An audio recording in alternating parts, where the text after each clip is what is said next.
मेरा ख्याल है कि ट्रक की बत्ती के पीछे तो अब ये खुद लगे हुए हैं। अच्छा। और हमें तो इन्होंने क्या लगाना है, अब ये खुद ट्रक की बत्ती के पीछे लग गए हैं। और इस दफा ट्रक जो है वो जरा थोड़ा सा डिफरेंट है। और माजी में असल में ये डीलें शीलें करते रहे हैं और परवेज मुशर्रफ साहब को भी इन्होंने मामू बनाया और उससे पहले भी ये सारी चीजें हैं। और अब ये मुसलसल फ्रॉम द फर्स्ट स्टेज ये army chief general Qamar Javed Bajwa से एक ही फेवर मांग रहे हैं और वो फेवर इनको नहीं मिल रही।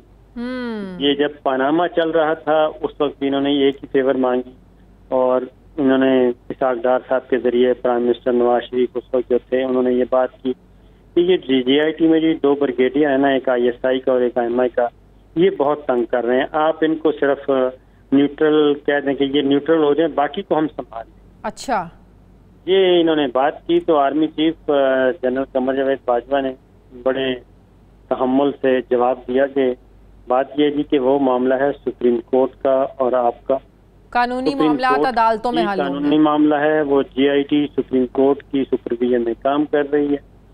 आप अपने मामला अदालतों में और कानूनी तरीके से हल करें, इस मामले में हम नहीं आएंगे। साबिर ये बात अकल ये बात मानने को तैयार ही नहीं है कि जुबैर साहब 2 शख्सियात मरियम बीबी और नवाज शरीफ के हवाले से मुलाकात करने जा रहे हो और इन्हीं 2 शख्सियात को इल्म ना हो, ये लाइल्म हो जो बात आज मरियम बीबी कर रही थी। इस सवाल ही पैदा नहीं होता, ऐसा हो ही नहीं सकता। जुबैर साहब उनके इंतहाई काबिल एतमाद हैं।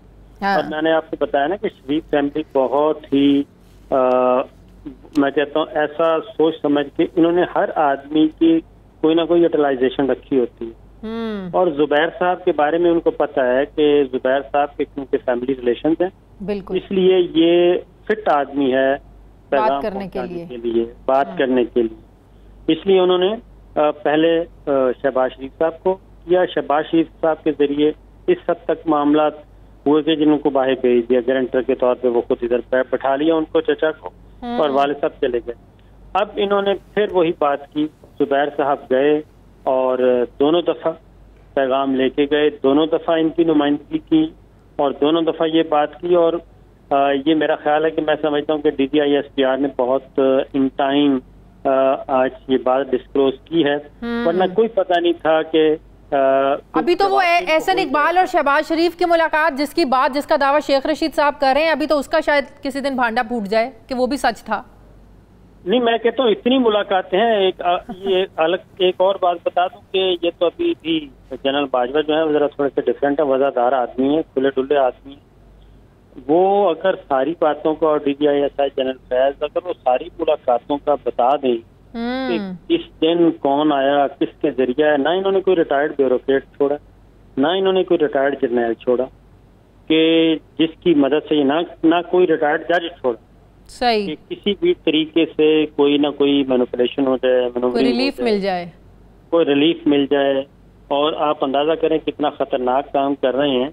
तो इसका मतलब ये हुआ कि उस इनकार कह लें या आर्मी चीफ ने वाजे कर दिया कि कानूनी जो मामलात है अदालतों में हल होंगे।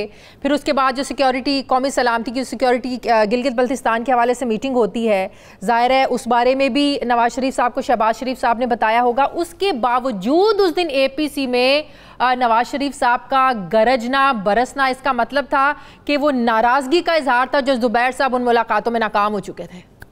बिल्कुल बिल्कुल, वो तलखी की अब वजह समझ आ रही है ना। नवाज शरीफ साहब इतनी नफरत क्यों थी उस दिन कि नहीं हमारा मुकाबला इमरान खान से नहीं है, हमारा मुकाबला इनको लाने वालों से है। तो भाई अगर वो लाने वाले इतने ही बुरे हैं तो क्यों आप बार बार उनकी मिन्नत समाजत कर रहे हैं?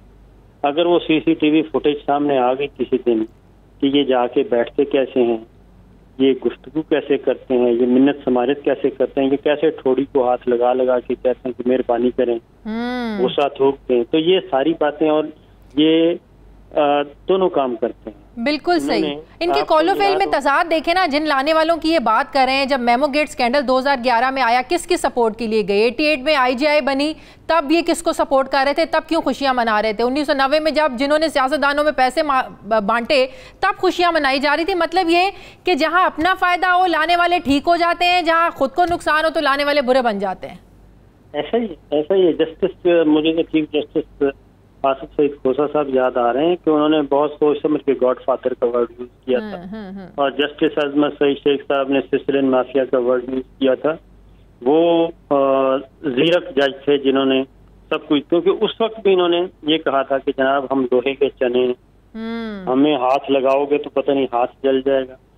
अब ये खुद, हालांकि जनरल कमर जावेद बाजवा को इन्होंने खुद आर्मी चीफ बनाया, बिल्कुल, और इनका ख्याल था कि बस जुबैर साहब के इनके साथ फैमिली रिलेशंस हैं और मसला ही कोई नहीं, बस ये आर्मी चीफ आ गए तो उसका मतलब है कि पूरी फौज इनकी पॉकेट में आ गई। और उस वक्त DGISI थे जी नवीद मुख्तार, उनकी भी रिलेशनशिप थी। तो इन्होंने, ये मरियम बीबी के अपने अल्फाज हैं जो बाहर आ गए थे, कि अब जी जो ISI है बस समझें कि वहाँ पे तो हम खुद ही बैठे, अब हमने ये करना है, अब अपनी मर्जी से पोस्टिंग ट्रांसफर होगी। तो आज कहते हैं कि जो कुछ उनके साथ हुआ वो डॉन लीक्स का उनसे जो है ना वो बदला लिया जा रहा है। आप समझते हैं साबिर, आज भी शहबाज शरीफ का बयानिया नवाज शरीफ और मरियम बीबी से मुख्तलिफ है? मैं नहीं समझता जी, क्योंकि ये दोनों फंसे हुए हैं असल में, और ये बेवकूफ़ बनाते हैं। सही। और बस एक हद से आगे, क्योंकि शहबाज शरीफ नवाज शरीफ के सामने नहीं पहुंच सकते, और ये मिल मिला के खेलते हैं, क्योंकि अब शहबाज शरीफ साहब खुद फंसे हुए हैं, और जैसे जैसे इनके किचे चटे खुलते जा रहे हैं, अब आप 9.5 अरब रुपए के बैंक अकाउंट्स मिल गए, और वो भी उन मुलाजमीन के जिन मुलाजमीन की तनख्वाहें हजारों रुपए से ज्यादा नहीं है। बिल्कुल बिल्कुल। तो ये सारा इनका, आप दोनों का, आप फेक अकाउंट केस दोनों का एक ही मॉडल है। बिल्कुल, दोनों का बिजनेस मॉडल एक है कि कैसे ये अपना बिजनेस करते हैं, और फ्रंट मैन और बेनामीदार रखे हुए हैं। तो अब इनके, मेरा ख्याल है कि मुश्किल वक्त आने वाला है, और खासतौर पर आज DGISPR ने बता दिया है, डिस्क्लोज, बहुत सी चीजें वाजे हो गई हैं, बहुत सी चीजें वाजे हो गई हैं। बिस्मिल्लाहिर्रहमानिर्रहीम, शुक्रिया आपने मुझे मौका दिया है। गुजारिश ये है कि आपने इंट्रो में कहा कि जो 18 अगस्त को जो इलेक्शन होने थे GB में, वो कोरोना की वजह से पासपोन हुए, ऐसा नहीं है। तो फेडरल गवर्नमेंट ने, चूंकि ये सब्जेक्ट फेडरल गवर्नमेंट का है, 24 जून को हमारा टेन्योर कंप्लीट हुआ, उससे 6 महीने पहले उन्होंने इलेक्शन की तैयारी के हवाले से, वोटर लिस्टों के हवाले से काम करना था, उन्होंने नहीं किया। चीफ इलेक्शन कमिश्नर लगाया, लेकिन उसको फेडरल जो 2017 का इलेक्शन एक्ट है उसको एक्सटेंड नहीं किया गया GB में। वो हम समझते हैं वो प्री प्लान नहीं किया गया, और जिस दिन एक्सटेंड किया गया अगले दिन ही सूबाई हुकूमत को सीज कर दिया गया। यानी इलेक्शन से 3 महीने पहले, और ये प्री पोल रिगिंग का आगाज था। नहीं, उसके बाद लेकिन कोरोना की भी तो हकीकत थी ना, कोरोना तो नहीं। देखिए, ये रिकॉर्ड पे बात है, APC हुई, ऑल पार्टीज कॉन्फ्रेंस हुई, और उस हमने कोरोना को सिफर किया था अल्लाह के फजल करम से। गिलगित बल्तिस्तान में कोई इशू नहीं था कोरोना, लेकिन इन्होंने इलेक्शन 2020 का जो हमारा कंप्लीट हुआ था 24 जून को, शेड्यूल दिया था कि हम 18 अगस्त को जो है वो इलेक्शन करवाएंगे। जब दरमियान में आके इनकी कोई तैयारी नहीं थी, प्री प्लान इन्होंने ये इलेक्शन ताखीर इसलिए किया कि PTI को यहाँ पे जीतने के लिए कोई इलेक्टेबल उनके पास नहीं थे। अच्छा। हमारी पार्टी को तोड़ने के लिए इन्होंने इलेक्शन को जो है वो डिले किया, और आज आके हम सुन रहे हैं नया शेड्यूल दिया है 15 जो है वो नवंबर का।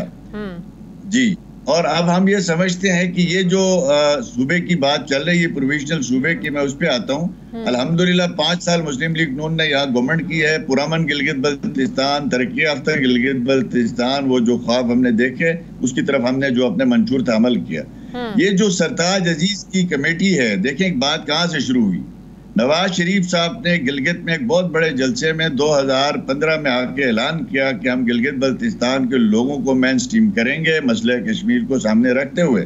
उन्होंने सरताज अजीज साहब की सरबराही में एक कमीशन बनाया, और उस कमीशन के अंदर मैं भी मेंबर था। उसमें तमाम इदारों के हेड्स उसमें मौजूद थे। उसमें जो है वो हमारे फेडरल लॉ मिनिस्टर थे, अटॉर्नी जनरल थे। हमने कुछ 1.5 साल उस पर काम किया। सही। उसमें ये रिपोर्ट सामने आई गिलगित बल्तिस्तान के हवाले से कि जब तक मसला कश्मीर हल नहीं होता तब तक गिलगित बल्तिस्तान को प्रोविजनल प्रोविंस बनाया जाए, स्पेशल प्रोविजनल प्रोविंस। ठीक। और उसको मशरूत किया जाए मसला कश्मीर के साथ। जब भी मसला कश्मीर पे रायशुमारी होगी तो उसमें बात होगी। अब जब ये रिपोर्ट बनी, मतलब कि इसका मुस्तकिल हल तब होगा जब यूएन रेजोल्यूशन के मुताबिक मसला कश्मीर का हल होगा। मुस्तकिल हल इसका तभी सामने जी, जब ये रिपोर्ट हमने तैयार की और जब हमारी कमीशन ने नवाज शरीफ साहब को पेश करनी थी, 2:30 बजे का वक्त था, उस दिन 11:30 बजे नवाज शरीफ साहब डिस्क्वालीफाई कर दिए गए सो कॉल्ड एक फैसले के नतीजे में। और उसके बाद फिर खाकान अब्बासी साहब ने वो कमेटी दोबारा बनाई, हमने दोबारा से उस पर काम किया। जब उस पर अमल दरामद की बात आ गई तो उस वक्त सुकूत कश्मीर नहीं हुआ था मैडम, उस वक्त 5 अगस्त नहीं हुआ था। उस वक्त हमारे बाद सिक्योरिटी इदारों ने ये गुजारिश की कि इससे मसला कश्मीर को नुकसान होगा, जिसके लिए हमें इंतजामी तौर पर वो पावर्स डेलीगेट कर दिए गए गिलगित बल्तिस्तान में, और उसका नाम है गवर्नेंस ऑर्डर 2018, जिसके तहत जीबी को लेजिस्लेशन के हवाले से बाकी सूबों के बराबर पावर्स दिए गए और एडमिनिस्ट्रेशन के एतबार से भी वो तमाम एग्जीक्यूटिव पावर जो चीफ मिनिस्टर्स के पास हैं वो दिए गए। अच्छा, अब प्रॉब्लम यहाँ ये आई कि जब नई हुकूमत बनी, नया पाकिस्तान बना, तो उन्होंने इस मामले पे जो है वो बातचीत शुरू की। इस सिलसिले में कई मीटिंग्स हुई फेडरल गवर्नमेंट के साथ। मैं उन मीटिंग्स में शरीक रहा जिनमें मैं मजबूर हूँ, पहले मैं ये बातें नहीं करता था मीडिया में कि हमने वहां जो भी बात थी वहां तक रखी, लेकिन जब हमारे गंडापुर साहब और खास तौर पर शेख रशीद जैसे लोगों ने नेशनल सिक्योरिटी के इश्यूज को, जो इनडोर डिस्कशन होती है, उनको पब्लिक करके एक ब्लेम गेम और जो है यहाँ पे इलेक्शन में उसको इलेक्शन स्टंट के तौर पे इस्तेमाल करना शुरू किया। मैडम लेकिन मरियम बीबी ने भी तो कहा ना कि इस तरह के मामलात जो हैं वो जीएचक्यू में हल नहीं होने चाहिए, पार्लियामेंट में हल होने चाहिए। देखिए, कानून साजी भी पार्लियामेंट में होनी है और पार्लियामेंट ने ही करनी है। ये काम ना जीएचक्यू का है ना जीएचक्यू कर सकता है, तो फिर बिला वजह इदारों को मतनाज़े बनाने से क्या फायदा?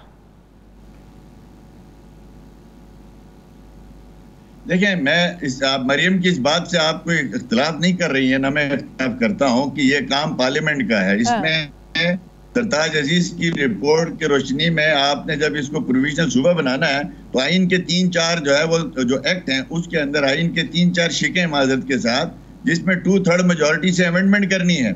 अब उसके लिए हमने कोशिश की, पिछले दौर में मैं शाह महमूद कुरैशी साहब से मिला जब वो अपोजिशन में थे, और मैं खुर्शीद शाह साहब से मिला। मेरे साथ टीम थी कि आप ये अमेंडमेंट फेडरल गवर्नमेंट लाना चाहती है, आप ताउन करें, उन्होंने ताउन से इनकार किया। अब इस बार खान साहब ने 3 नेशनल सिक्योरिटी काउंसिल मीटिंग्स की हैं, तीनों में मैं मौजूद था। वहां अस्करी क़यादत वही चाहती थी जो हम चाहते थे, लेकिन उसने इमरान खान साहब ने, फवाद चौधरी साहब ने और खास तौर पर शाह महमूद कुरैशी साहब ने ये कहा कि ये मसला कश्मीर खराब होगा, हमारे पीठ पे छुरा घूंपा जा रहा है। उन्होंने वो एजेंडे से खारिज करवाया, उसके मिनट्स मौजूद है, लेकिन अब तो तमाम इदारों के हेड्स मौजूद थे। अब आप देख लें, फेडरल गवर्नमेंट ने तो इस पे बातचीत नहीं की। अच्छा, आप लोग क्या चाहते हैं? ये भी बात दुरुस्त है कि मुस्लिम लीग नून और पाकिस्तान पीपल्स पार्टी चाहते हैं कि इलेक्शन के बाद गिलगित बल्तिस्तान को सूबे का दर्जा दिया जाए, इसकी क्या वजह है? देखें, मैं अर्ज करता हूं कि 2 साल में पीटीआई ने यहाँ किया कुछ नहीं। इस इलाके का 50 अरब से ज्यादा डेवलपमेंट फंड काटा है। अब ये इलेक्शन में और कुछ इनके पास है नहीं। मुझे बताएं, जो 2 तिहाई अक्सरियत के साथ पार्लियामेंट में अमेंडमेंट करनी है, वो इनका वजीर ने जब आर्मी चीफ ने जब इनको बुलाया था हमारे सियासी लीडरशिप को इस मामले में, चूंकि सिक्योरिटी इश्यूज पे जाना पड़ता है,